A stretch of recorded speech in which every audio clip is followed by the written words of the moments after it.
Middle క్లాస్‌కి luxury travel అనుభవం.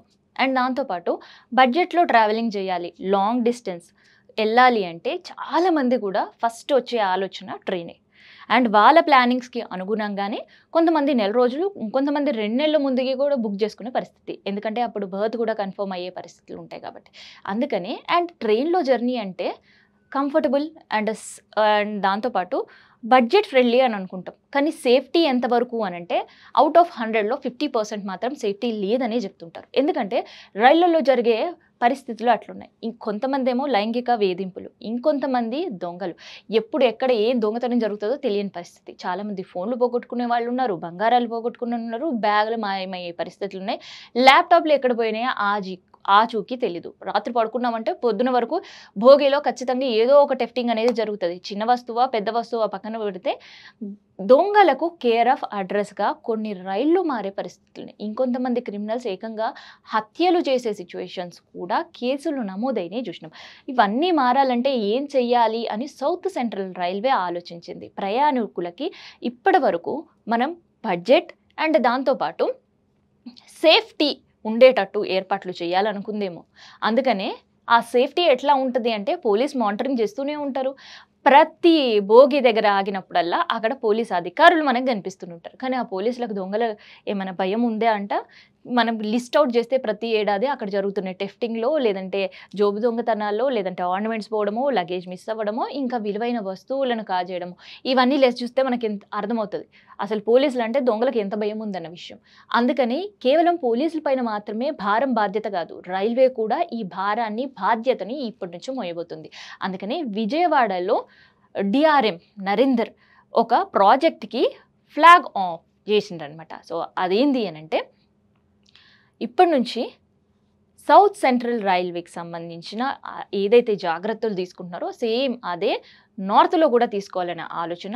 And దాంతోపాటు ప్రతి ట్రైన్‌లో సీసీ కెమెరాలు కూడా ఉండబోతున్నాయి. సో సీసీ కెమెరాల నిఘా మధ్య ఇప్పుడు మాత్రం బోగి ఉండబోతుంది. సో మరి ఆ సీసీ కెమెరాలు ఎక్కడ పెడతారు? ఇక్కడ నుంచి అంత పెద్ద రైలు మొత్తం సీసీ కెమెరాలు పెట్టాలంటే కూడా అది ఓవర్ బడ్జెట్ అయ్యే పరిస్థితి. మళ్ళీ ఎండ్ ఆఫ్ ద డే అది టికెట్ రూపంలో ప్యాసింజరే భరించాల్సిన పరిస్థితి కూడా ఉంటది.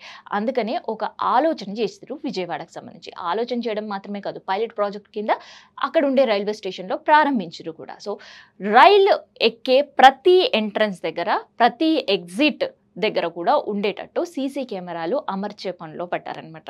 సో పైలట్ ప్రాజెక్ట్ కింద ఇప్పటికే కొన్ని రైళ్ళు ఏదైతే సీసీ కెమెరాస్ ఉన్నాయో సో దానికి సంబంధించిన ఫుటేజ్ ఎక్కడ మనకి రికార్డ్ అవుతుంది అండ్ అది ఎంత సేఫ్‌గా ఉంటది, ఇన్ కేస్ ఏమైనా టెఫ్టింగ్ సంబంధించి కావచ్చు, లేదంటే ఇంకా ఏమైనా క్రైమ్ యాక్టివిటీ గనక జరిగితే దాన్ని ఎట్లా మనం ప్రూఫ్స్ సేకరించాల్సి ఉంటది, లేదంటే కస్టమర్స్‌కి సంబంధించి, ప్యాసింజర్స్‌కి సంబంధించి ఏదైనా లగేజ్ మిస్ అయినా, లేదంటే వాళ్ళపైన మిస్‌బిహేవింగ్ ఏదైనా జరిగినా, టెఫ్టింగ్ ఏమైనా జరిగినా ఇంకా అడపాదడపా గొడవలు కూడా జరిగిన పరిస్థితులు మనం చూస్తుంటాం రైళ్లలో. సో అట్లాంటి సిచ్యువేషన్స్ ఏమైనా జరిగినా బాధితులు కంప్లైంట్ చేసినప్పుడు వాళ్ళకి సంబంధించిన ఎవిడెన్స్ ఏది కూడా సబ్మిట్ చేయలేకపోతున్నారు.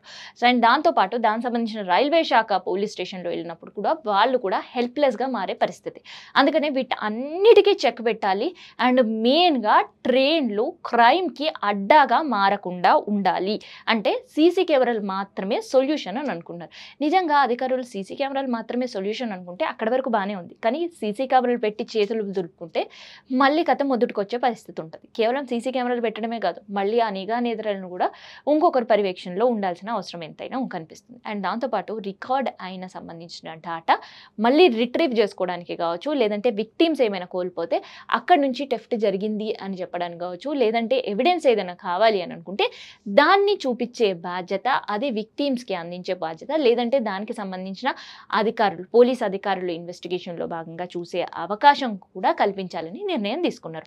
అందుకనే సీసీ కెమెరాలకు సంబంధించిన పూర్తి రికార్డింగ్ జరగడం, దానికి సంబంధించిన డాటా భద్రపరిచే పనిలో మాత్రం అధికారులు ఉన్నారు. సో ఇదైతే ఒక ప్యాసింజర్స్‌కి ఒక గుడ్ న్యూస్. మనం ట్రైన్ రేటు కాస్త పెరిగినా తగ్గినా ఓకే.